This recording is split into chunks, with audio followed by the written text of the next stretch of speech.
Hello, and welcome to Intro to Writing Studies podcast. This week, our topic is embracing identities through literature. And today we have with us poet Julie Gard. As you know, my name's Julie Gard. You can just call me Julie. And let's see, I live over near Leicester Park, so in Duluth, and I've been here for like 12 years now. I'm originally from the Philadelphia area, so from Pennsylvania. So I'm like a East Coast transplant, I guess you could say. But I've been in the Midwest for over half of my life now, by far. I moved when I was 17 for college to Iowa, and then just kind of stayed out in these parts. Sort of, further north. I was in North Dakota for 4 years. I've lived in Russia for a couple years. And that's where my partner and I met our daughter, Christina, who is now 25. She was 9 when we met her. What else? What else would be interesting? I don't know, anything that comes to mind. The Russia thing was very cool. Okay, I could talk about that a little more. Jasmine helped me a little bit with Spanish on the way over here because I figured this is going to be my only chance as a teacher, as a professor in December, to go somewhere warm when usually I'd be grading papers and stuff. So I'm going to Oaxaca, Mexico for 2 weeks. And so I speak Russian, and that's what I studied in college and all of that, but I do not speak any Spanish. But now I know how to call, I'm sorry, I'm probably embarrassing you, but now I know how to call someone a library. Tu es biblioteca? Sí. Or if you want to be polite and call someone a library, usted? I can't remember. It's been a while since I took Spanish. Biblioteca? That's the formal, if you're talking to a higher So up. if you want to talk to somebody higher up and be like, you're a library, you could say, usted biblioteca. Right? So, so I'm trying to learn Spanish, and so I'm on sabbatical, and I have lots of time to write, which is really awesome. So I'm working on a project about attachment, which I became interested in, raising our daughter in attachment theory, and especially when somebody's had disrupted attachment. But then I love to write off of found objects, and so I'm writing about literally things that attach. I wrote about a pen cap the other day because it attaches and it joins and separates, and I'm realizing a lot of things both join and separate, which somehow my mind, physical things do, which somehow my mind relates to sort of the more theoretical and emotional parts of the project, which are autonomy and connection, and relationship. You want to be free, but you want to be connected. You want to have long-term relationships in your life, romantic or otherwise, family, friends, but you also want to be independent and do your own thing. And so those subjects fascinate me. Very interesting. I think a good question to start out with that I had specifically was, how did you get started in poetry? That kind of ties in with your class, I'd assume. Why poetry? How did you get into it? Mm-hmm. What was the first moment? Maybe. Okay. Even. Yeah, great question. And not all writers are this way, but I did like to write from a really young age. And so probably the first poetry I wrote, I was probably in elementary school, and wrote some poetry, put it together in a little book that I made or whatever. That was pretty early on, I guess. And then in high school, I had the chance to do this really cool program that I think may have ended now, but it was called the Pennsylvania Governor's School for the Arts. And high school students could apply to go, and it was a month, and you did workshops. It was kind of like a college class, but right after 11th grade, which now is really common to do colleges and the schools and all that stuff. But so that was really great. And then I wrote poetry up through the beginning of college, and then for some reason I kind of switched over more to fiction, and I did fiction through the end of college and then through grad school. So for my MFA, Masters of Fine Arts in Creative Writing, my thesis was a collection of short stories and a novella but I noticed some of my favorite stories in the bunch were really short. So I was like starting to write in more compressed forms. And then I lived in Russia for a year, and in this city called Vladivostok, or Vladivostok, it's like in the very far east. Really, actually, it's like 45 minutes from North Korea. So I always just really wanted to go to North Korea, you know. I mean, not just like escape over the, you know, run over the border and get detained or anything, but like go on a formal trip or something. I never did. But anyway, when I was there, like things were really chaotic and life was really crazy. And somehow, like fiction, I still love reading fiction, and I still sometimes write it like bits and pieces, but like real life was so much stranger than anything I could have made up, or just so much more fascinating and sometimes terrifying and interesting. And so I found myself going more into creative nonfiction and poetry, like I'm returning to poetry, but I haven't ever really gone back to line breaks. It's very rare that I write anything with line breaks, even though I love a lot of poetry that has line breaks. So what I write tends to be this compressed, sort of hybrid writing, like in Scrap, that is, it's, well, prose poetry. So it's poetry, but it's written more like prose, like without the line breaks. So does that kind of answer your question? Okay. Yeah, totally. Yeah. You mentioned that you are a professor, and that's at University of Wisconsin Superior, right? Mm-hmm. Yep. So one of my questions was what your typical day looks like, your work day. I assume that's part of it, but also how do you fit in like your other job as being a poet and that all tying together? Oh, sure. What does your typical day look like, your typical week? Sure. Right, because that's like many of you talked about, having maybe some like creative writing interests or passions, and then also professional writing. And for some of you, those might just totally overlap, which is really nice too. But right, it's like kind of a balancing act. Like, how do you fit that all together? So I wouldn't say that I write every morning, although on my sabbatical, I pretty much write every day. I think, yeah, you know, either journaling or drafting, revising, what have you. But I find morning is really the best time for that. So a typical day would be, say, during the school year, at least a few days a week, except for sometimes towards the end of the semester when my like creative writing life just gets totally derailed, you know, and I'm just like probably like all of you, you know, you're just like trying to make it through the end, you know, so this all like just goes to hell at a certain point. But most of the semester, especially if I have a project and a plan, I can kind of be like, all right, I'm going to work on this like every morning, or at least 4 mornings a week, you know, for half an hour to an hour if I have the time, or an hour and a half. So I'll do some of my own writing at home, because to me, my job space feels so much more about like teaching and committees and maybe like writing business stuff, but not usually generating or revising my own work. So I'll do that, go on to campus. I help to coordinate the writing center over at UWS. So I'll like field emails, work on that kind of stuff.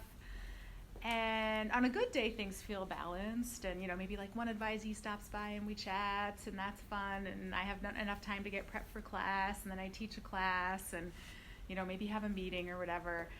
And then I think it's maybe part of a professor's life that you can't always almost say what a typical day looks like, because so many things can rush in, you know? So there can be like a day when there's like meeting, class, you know, it's it's time for people to register, and so all your advisees need to talk to you at once, and then, you know, someone doesn't show up at the writing center, and so, or then there's other days where it's like really quiet, and I'm like, oh wait, I could actually work on a bigger project today, or think about, you know, how our enrollment's doing in our program, or some of those bigger picture things, you know, so it kind of varies, but definitely like teaching is a big part of my day. On the days that I teach and the days I don't, because then you're always having to plan getting the prep together, doing the grading. If it's an online class, oh wait, you know, I need to like be sure I'm still tuned in with those students, because they're typically not going to just come to my office because they live in rural Wisconsin or Pennsylvania or the Middle East or whatever. So, yeah, it's kind of like balancing all those things and trying to stay focused on each of them and give them each my attention. Yeah, that's how it goes. Another question. With some of the authors that visit us for our last event here, Yeah.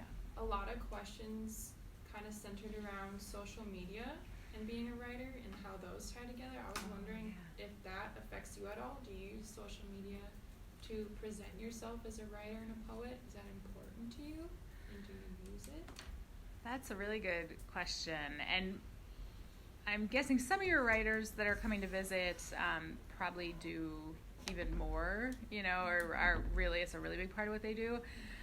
I use it some. I use, I have my own independent Facebook page, and then I'll use that to publicize if I have a book release or readings or that kind of thing. I very symbolically, I don't even really use them. I think I've done 5. I always want to say Twitters, which shows how much I use it. I think I've done 5 tweets and 5 Instagram posts ever. But I do officially have those accounts. So I try to kind of have them, but I know there's definitely more that I could do in that sense. And I have a website, which comes in handy to be able to give people. It's just an easy way for them to see. So yeah, I would say I'm not completely out of the loop with it, but I'm not a real heavy user, I would say. But that said, and I know Facebook is for old people now. I guess I'm old. But one thing I love Facebook for is events and stuff, and just not just if I'm doing something, but if other people are, and helping to publicize things, that kind of stuff. So what do you all check? I think of I go to Facebook events to kind of know what's going on and what I want to go to, and what would you all go to figure that out? I look on Facebook sometimes for public events, Okay, yeah. but I think for me, if it's things that I want to see where my friends or families are going, or invites, then I would use Facebook. Okay. So I always use Facebook. I'm on there 24/7 a day. So I guess I'm old now. But Okay. No, you're not old. If it's something where my friends, they want to find something to do, then I'll just go on Google public events in Duluth or wherever I'm at. Oh, sure. It's perfect Duluth Day or something. Yeah. Okay. Okay, so people still use Facebook some, at least some of you do, for events and stuff. Primarily for events, in my experience. Okay. That's the main holdout of Facebook. Got it. Well, I so don't good really for look that. At the feed. I look at the events. Yeah, it does seem like a great, that's a great feature of it, the whole events thing. Okay. So yeah, sorry. Oh no, you go ahead. No, yeah. Was there anybody else? Okay, so I don't feel like I have any big words of wisdom for people about social media, except that I think it is helpful as a writer to have some kind of social media presence, for sure. So I have a question going based off of that. So since you don't use a lot of social media to kind of promote yourself or things like that, how do you get your stuff out there? Do you have someone who manages that for you, or do you go out and to events and hold pop-up meetings and stuff like that? Those are great ideas. So with my first collection, Home Studies, that was with New Rivers Press, which is out of University of Minnesota Moorhead. So that was really nice because they have a little bit more, or much more of, still small compared to say Norton or Dell or Random House, but they have great staff that that sets up readings. Not when I did book tour stuff, I set that up. I had to call bookstores and set it all up, and basically use Facebook to set up events and advertise it and that kind of thing, and email lists. And then, but with New Rivers Press, with my first book, they did set some things up and did publicity, and that was really nice. And then with this book, I love the press that it's published with, Ravenna Press, but they're really small, and so I was pretty much responsible for everything. And honestly, there's probably a lot more I could have done than what I did, but I set up a few readings, and thankfully I get to talk about the book with all of you. And kind of the coolest thing, this is maybe a tangent from your question, but to me that happened with this was that, well, my partner and I did a trip to Ukraine and to the town that Louise Nevelson's from, Pereyaslav Khmelnytsky. Although there's an argument about whether it's now just Pereyaslav or if it's Pereyaslav Khmelnytsky. And they're like, it's like a political figure. I don't know. So some people will tell you one, some the other. So you don't want to offend anybody. But anyway, it's this really cool little town with this awesome outdoor architectural museum. And I was able to meet an artist there and then collaborate with the Nevelson Foundation back in the U.S. in Philadelphia, where I'm from, and get a plaque put up in honor of Louise Nevelson in Pereyaslav. She'd moved from Pereyaslav to the United States when she was 5, and basically her family was Jewish, and there was a lot of discrimination, pogroms, people getting killed, villages getting emptied out. So they basically fled to the U.S., and she never went back. And it just seems like this connection that was really sort of important to her history, and this artist that I met, Yuri, was really into the idea of putting this plaque up. So that was pretty exciting to get to take part in that. Yeah. So I'm pretty sure you know, but we did read your book, Scrap, Yeah. and we were kind of, well, I was personally wondering, like, how did you get very, like, influenced by Nevelson, and is there a reason why you chose to write these poems off of her? Or was there anybody else that you considered writing about? Or? Yeah, so Louise Nevelson, I became interested in her artwork, in particular her like boxes. Like she does these basically found object. They're like wall sculptures, a lot of them, but they're kind of they're 3-dimensional at the same time, and they're like basically a series of crates with like all different sorts of things. Has anyone seen any of her work or? A little bit. Okay. Because honestly, I never heard of her until Okay. you were presented with your book, and then I looked it up and I was like, whoa, those are pretty Okay, cool. So cool. yeah, I also had the same question of like, Yeah. why did you choose Nevelson? Yeah. Yeah. So I've already mentioned how I love like found objects, right, and writing off of them, and I just thought her work was really cool. And even though I don't know if she ever came to Minnesota, she was basically a total New Yorker. Like she grew up in Maine, like Ukraine till she was 5, then like small town in coastal Maine till she was 18, and then like New York City all the way. Like that was just her place. But which you wouldn't necessarily think, but she has a lot of work. Well, has had. She's no longer living, but you know what I mean. There's a lot of her work in Minnesota, in Minneapolis in particular. Like when I was working on this project several years ago, and I wanted to see her work in person, because I started off writing about it like out of books, and I wanted to see more of it. I actually could find more in Minneapolis than I could in New York City. That was like visible, right? Because a lot of artists, something I learned too, is that their work is like it's storage somewhere, or it's in somebody's house, or all that stuff. So I guess how I first became interested in her, to actually answer your question, is that when I was living in the Twin Cities, they had a piece of hers out at it might have been like Sky Cloud, out at the Walker and Art Museum, and then there was also one at the Weissman Museum, and I forget the title of it right now, but it was really cool, awesome wall sculpture. And Weissman was free to go to, and it was on campus at the University of Minnesota in the Twin Cities. And so I would just like walk over there and hang out with it, And I think that's when I really became interested. And then it wasn't until years later that I embarked on this project, but I think it kind of came back to that, and realizing that I really love to write off of not only found objects but visual artwork, and her work kind of filled both of those categories.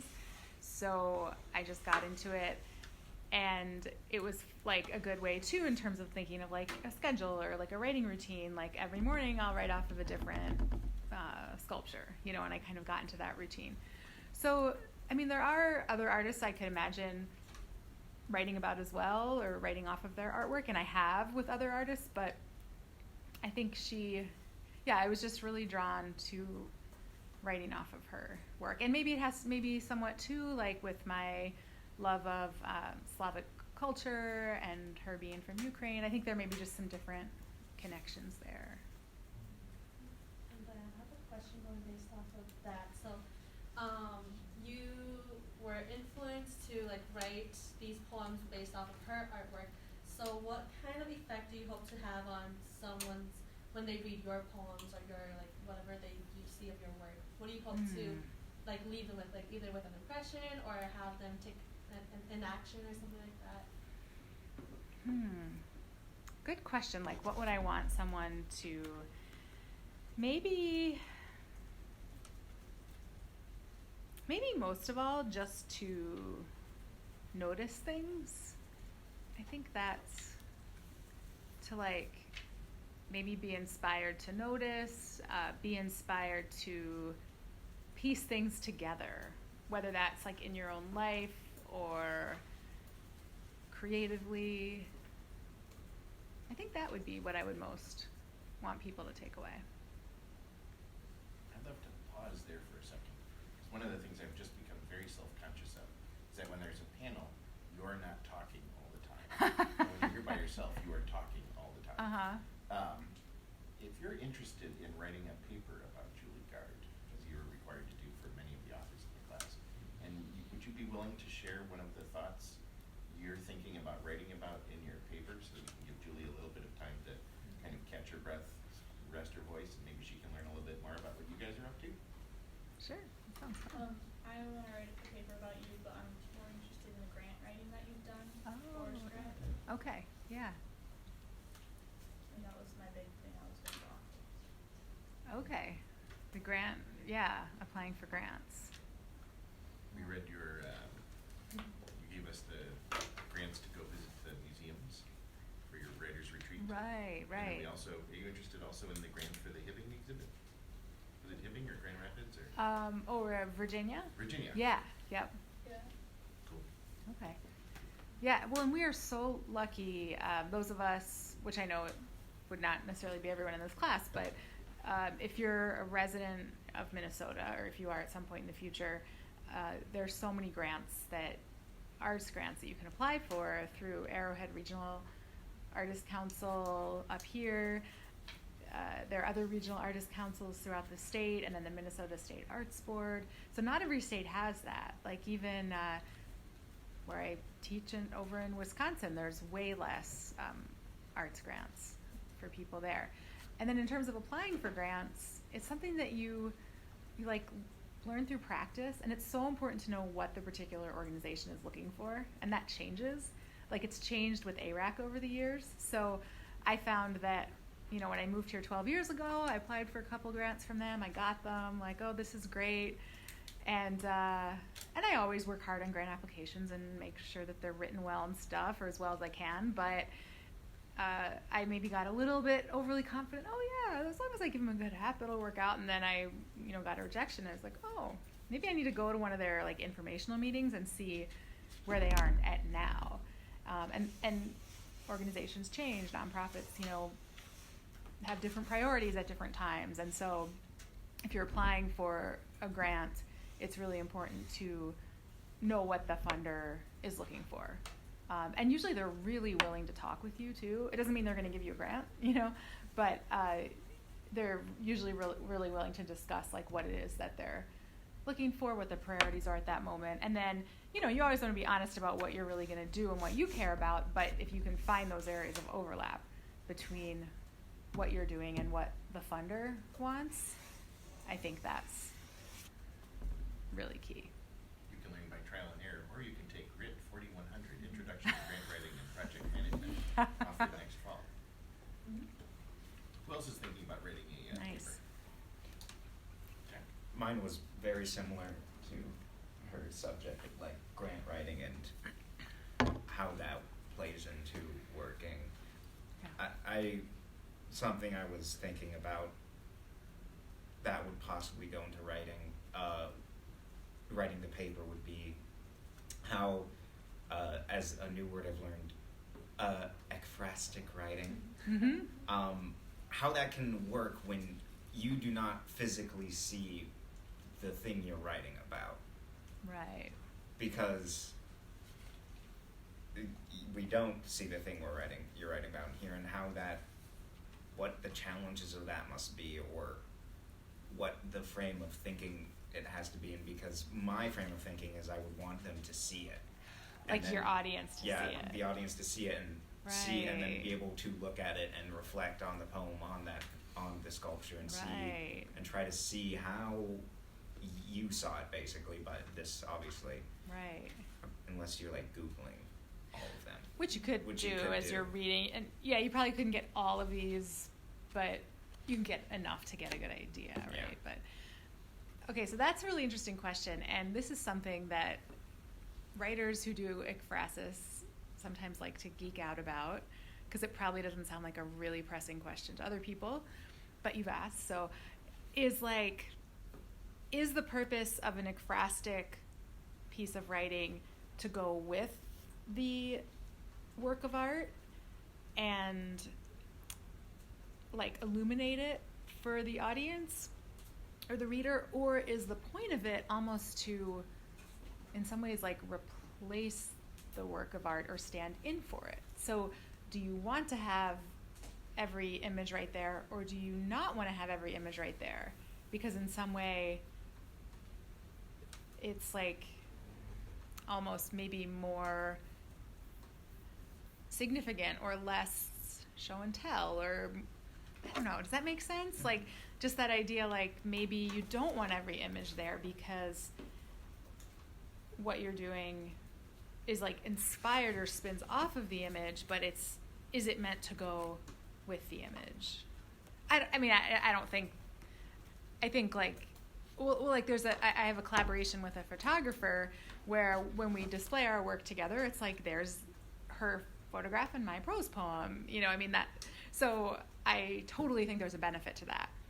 But just the idea that maybe there's also a benefit to not having every image there. And what I thought you were going to ask at first was how you write about something without physically being in its presence, which is kind of an interesting question or thought. And I think in that case, like it's maybe ideal to be able to physically be in the presence of a work of art to write about it. And yet I think there is a lot you can do with a photograph too. It's not going to be exactly the same. But I kind of have an expansion question on that. But going off of that, I know personally, like, I always thought like Van Gogh was a good artist, but then I got to see one of his pieces in like real life, and I'm like, oh wow, this is more amazing than I ever thought it could possibly be. I see why everyone loves him. Yeah. Like the paint's like yeah. this thick, and yeah, you're you just see like all oh the my bumps God. and edges. Yeah. And you mentioned earlier that you wrote some of these poems just from photos. Yeah. Do you, if say you were looking back over this work, do you find there's any notable difference in your actual poems based on whether you were able to experience that art in person, or whether just looking at it over a photo? Did it add to the experience at all, or something? That's a really intriguing question, and I just turned right away here to the Chapel of the Good Shepherd poem, where I'm actually physically in the space. That's on page 30 if anybody wants to turn to it. Don't feel like you have to. And I think it does have a sense of like immersion. Like I lay down my notebook on a wooden pew. The chapel sculpture drenches me in white instead of black, but the feeling is just as complete, a totality. Sun breaks on the altar, busts it, etc. I don't know. So maybe there's more of a sense of immersion in the ones where I'm physically with the work. Or like on page 22, that's another one that I'm physically with. And then some other ones that are more like I'm working off of photographs, maybe are a little more like using imagination to invoke a certain scene, or just taking like certain shapes or angles and working with them, or creating kind of a more of like an imagination scape versus more of a physical immersion kind of feeling. Yeah, that's a good question. I never thought about that before. Was there a chance? Did you have something? Yeah, I'm also writing a paper, but the two poems I found really interesting were the personnel is 1 and 2. Oh, okay. Because they're kind of, they're like two sides of a coin. I feel like the first one is very committed to the work. Like you talk about how your daughter calls, and then you have to go bring her swimsuit, and how Nelson wouldn't have heard the phone, would have just left it be, kind of focused on that work. But then the personnel 2 is like, even though you're alone, you're thinking about, you're very more connected to, you're very more concerned about your daughter, even though maybe she doesn't need you. Which page is that on? The personnel 1 is 11. Okay. Personnel 2 is 28. 28, okay. And I thought it was just really interesting how those pieces contrast in a sense. Okay. The idea for my paper was playing with that sort of balance between parenting and artistic commitments, that sort of idea. So I thought that was an interesting pairing. Okay, yeah. Yeah, and that's a good point. Yeah, it always helps to have like other people read your work so you can understand it yourself, you know. But that's true. It's like not wanting the interruption, but then even when away, still having that sort of interruption of a kind. But I mean, desired interruption too. Yeah, and as I say here, the life in the child is no opposite to the life in art. They demand the same force and breath. This is the gift, the bind. And so I think most people who are simultaneously artists and parents find that the two inform each other and kind of can complement each other in certain ways, but then also can distract from each other too. That it's not always an easy thing. And I'm imagining that can also come into play with like other forms of caretaking as well. You know, if somebody was taking care of a partner, an animal, or an aging parent, or a friend, or, you know, the personal and the creative, and how they're, you know, they, in some ways, like life is what gives you so much material to write about. So it's a gift even in terms of writing, like what the rest of your life looks like. But then the rest of your life can also like get in the way. But that makes me think of a quote that this is like, it's like telephone quote or something, because a friend of mine who's a poet, Sheila Packa, went to a talk by the poet Carolyn Forche in a reading, and Carolyn Forche said to Sheila, who then repeated, and now I'm repeating to you, what gets in the way of your work becomes your work.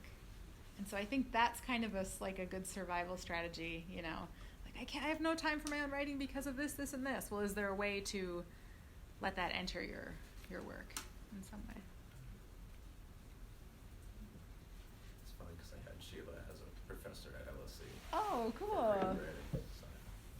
Oh, excellent. Yeah, she's full of wisdom. She's great. Cool. Yeah, Anybody else thanks for ready that. to paper about Julie? But I think my approach was more like your inspirations, because what is it? Because it was more on like the writing life, or like how you would write. And for me, it's more I write because of like the dreams or nightmares I get. So it's mainly only those, and it's never anything where I'm just like sitting here and like, oh, what about this? Like I never do that, and like Okay. it's so hearing you talk about like, oh, maybe like the way a pen like comes on and off like that. So I was just gonna talk more on like your inspirations and how you get started on a piece, and like how you know that it's enough, like to the point where you are satisfied with it, and like if your readers or audience is satisfied. So just like that aspect of writing. Interesting. So, okay, so first you were saying, so that's interesting that you were saying you write from like dreams and nightmares, and you feel like that's maybe different than like writing off of something more concrete? Is that kind of what you were, or no? No, it's like, I feel like it's similar because Okay. because you're more focused on like objects and like things like that, while I'm focused on, so we're focused on certain aspects of our lives, and Okay, not really yeah. like a whole broad thing, like, oh, what about an idea about this? Like we don't, I feel like hearing you speak, I feel like it's not where it just comes to you, it's more like things that you interact with Okay, that has yeah. a different meaning to it. So like, so that's, yeah, that makes me think of like what, like a question like, what's your way in, kind of like, Yeah. different people's like ways in, and then repeat the next part. Like, I just want to make sure I answer it. What? Like satisfied? Oh yeah, like how do you get started with the piece, and how do you know that it's enough, like to where it meets your satisfaction and like other, Right. like, your audience? Well, one of the simplest ways is just when I start changing things back that I've changed, like in revision. That's just like the simplest way that I know. It doesn't tell me, is this piece awesome? But it usually tells me, have I done the most that I can do with it? You know? So that's probably my big way of telling that. And I tend to do a lot of revision, and I tend to condense. So these pieces were generally longer and then got shorter. And I'm trying to expand my form, and the project I'm working on right now, the attachment project, I'm trying to write almost more as like short essays that are still short, but they're a little longer than I usually do. It's sort of like pulling taffy or something, you know, like you picture a piece of like taffy, like saltwater taffy, and it's like this, well, it's like this big. And then if you stretch it, it's this big. Now, you probably couldn't stretch it this far, it's going to break, but I'm thinking, okay, my style right now, I can maybe take from here to here, you know. So I'm working on that, but I'm still finding as I'm revising these pieces, so I'm trying not to condense as much, but that's still a big part of my revision process, because I feel like I usually have extra stuff that isn't as resonant or is maybe more cliched, or, okay, I've heard that before, so has someone else, or I'm just repeating what I already said. So I pull all that out and kind of, you know, condense it. And so there's usually that process. There's all this, you know, revision, and then I'll look at it again and again, deciding to make a paragraph break, then deciding to take it away, take it away, and then eventually it's like, okay, I'm just changing the same thing over and over. Just find the place that you keep changing it back to and leave it. So that's one way of saying, here, it's done. And then in terms of, am I really happy with it, that can get weird, because if you've read something over and over and over enough times, like it doesn't even, has anyone had that experience? Like it doesn't even say anything. You're just like, I don't even know what this is, you know? So it can go in stages like that. Like there's a manuscript I'm sending out right now that I'm at that point with. So I'm like, I don't even know what any of this is doing, even though I've worked on it a lot, maybe because I've worked on it a lot. But I do think there can be those moments when you're like, okay, I like this. I like what I've done. I feel proud of it. I feel good about it. It's the best I can do right now. I'm going to put it out there. And then I think usually when you look back, like when I look back now at Scrap after, you know, publishing it a couple years ago, or finishing it anyway a couple years ago, or on my first book, Home Studies, it's like I have a sense of like pride and also affection, you know, and it might not be, oh, this is the most perfect work in the world, but it's like, I'm proud of that. I'm fond of that. And then in terms of other people, I feel like tastes vary so much, you know, that you're never going to make everybody happy or interested in what you're doing. So the best thing is if you have some kind of audience that appreciates you. And if you're writing sci-fi, it's going to be a certain slice, and other people will be like, I don't get that, right? Or if you're writing international journalism, there are going to be some people who are like eating that up. Like I would be right now, anyone who's writing about Ukraine at this moment in time, or in general, I'm interested in Ukraine, but especially right now, it's pretty interesting. So it's like, find your niche, find people whose opinions you respect, and go toward that, I guess, and to not be easily discouraged, because sometimes, like I'll have the experience, I've had it several times, like a press that I'll think, I love what you publish, so you're gonna love what I'm doing, right? Because like I'm doing what you all do there and what you publish, and you know they'll just be like, oh no, you know, not interested. So it's not that it's always reciprocal or always a perfect fit, but I would just say to, find your niche, find the places that you want to write like, or write toward, or write for, and try to have a relationship there, and that then you'll kind of figure out, okay, this thing's working for them, this thing isn't, and that kind of thing. So I want to push you on a couple of things before we wind up. The first thing I want to push you on, you were sweet enough to give us 10 years with the paperwork about the development of scrap. Uh-huh. Is that normal in any years? 10 from years? First submission until final publication? I think it's pretty normal for me. I won't claim that it's normal for everyone, but well, here's a question too. Are you asking all the writers that? Well, no. Okay. But the reason I would say we're not asking the writers that is that most of the other writers we've spoken to prior to this Yeah. are generating genres in which it's send out the work, get a paycheck for it, write the next thing, send out the work, get the paycheck. Wow. for it, Yeah. write So the next totally thing. different kind of Totally pattern. different. Yeah. Okay. The Gotcha. language that one of Terrence Creed gave us basically is if I'm not writing on Tuesday, I don't eat next Wednesday. Wow. So- Okay. Yeah. So it's a different kind of Totally economy of flow. different. Right. Wow. That's so good to get that range of people talking. Yeah. So, yeah, maybe if I had that pressure, if food was withheld, I probably would write faster. I'm not suggesting you didn't write fast. Oh, no. Right? I'm just 'Cause kidding. Clearly the manuscript evolves over time. Right. And certainly we talked about how your pitch letter was different in the first submission versus the second submission. The Right. work evolves, the way you marketed the work evolves. But Yeah. like how long did it take home studies to go, for example, from start to finish? Yeah, so Home Studies, let's see, that was published in 2015. I started writing it soon after we adopted my daughter and moved to North Dakota, which, blah, blah. Yeah, that was probably about the same time period. Maybe a little less, but yeah, 8 years. And because publishing itself, like for a book length work, typically takes quite a while. I mean, maybe sometimes like the big presses have ways of speeding things up or, do it faster if something's really timely. But typically, like the manuscript I'm sending out right now, which like kind of going on this thing, like, is it always like this? Like, are poems that I wrote over about 6 years. So we're already at 6, right? So I'm sending that out right now. If it gets accepted somewhere this year, I've already gotten a couple rejections this fall. Keep sending it out, bunch of places at a time.